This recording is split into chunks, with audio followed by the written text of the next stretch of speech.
am Graziella Romeo from the Department of Legal Studies, where I am an associate professor of comparative constitutional law.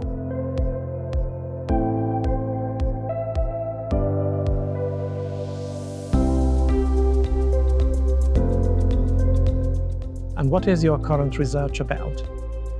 Well, I've always been interested in the role of constitutions in political communities, not only in Italy, but more general in any given political communities.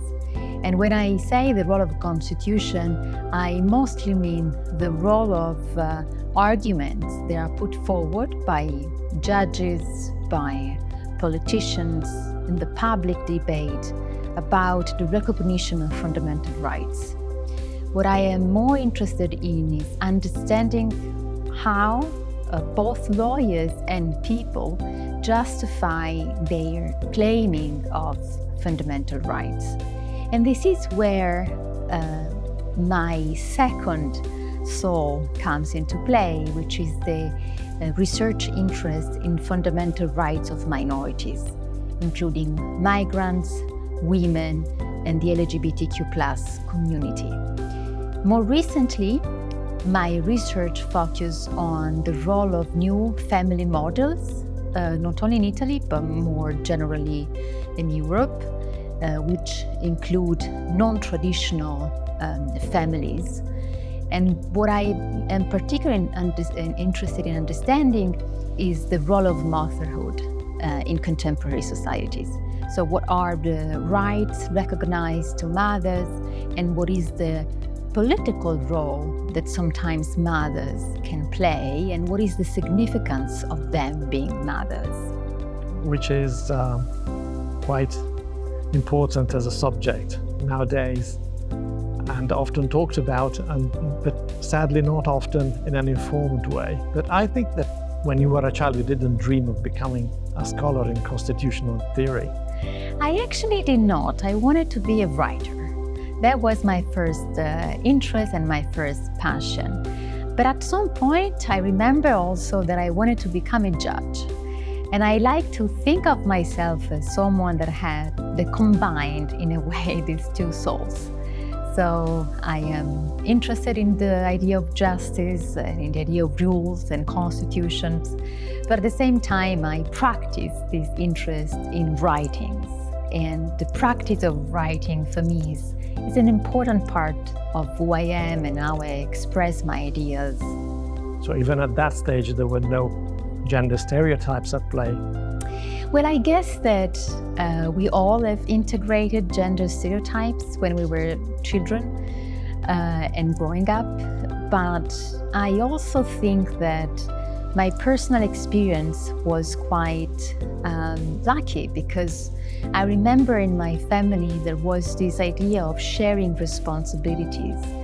I remember countless times in which I was studying, preparing exams, or preparing my PhD dissertation, and my brother was taking care of me. He was cooking for me or preparing breakfast for me. And this idea of taking care of people as something that is not necessarily a women's responsibility was crucial for me to actually believe that I could pursue a career. But at what stage in your life precisely did you decide that you would become a scholar?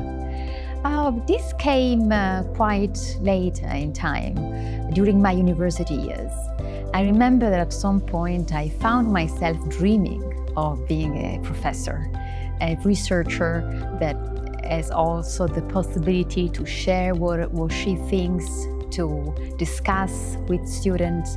During my university years, I loved the university life, the vibrant community that you can find in a university. And I think that that was the moment where I thought, well, this may be my career. And throughout your academic life, both as a student and as a professor, did you meet many role models, many people that have proved an inspiration for you? Well, I did, especially during my university years. I think that I was actively looking for some women to I don't think I did it consciously, but unconsciously I was actively looking for women as a role model. I guess that I wanted some kind of proof that this is actually something you can do as a woman. And I think that this was crucial for me to believe that this was a real possibility. I was lucky enough to find some people even after, during my PhD years and even more recently. And I think it's always important to look for someone who can be an inspiration for you. So believing in what you do is the key to becoming a good professor, a good researcher. Well, believing and be brave, especially be brave, which does not mean to be fearless. It means to be aware of complexity and still be confident that you can make it. Thank you, Graziella. It's been a pleasure talking to you. Thank you.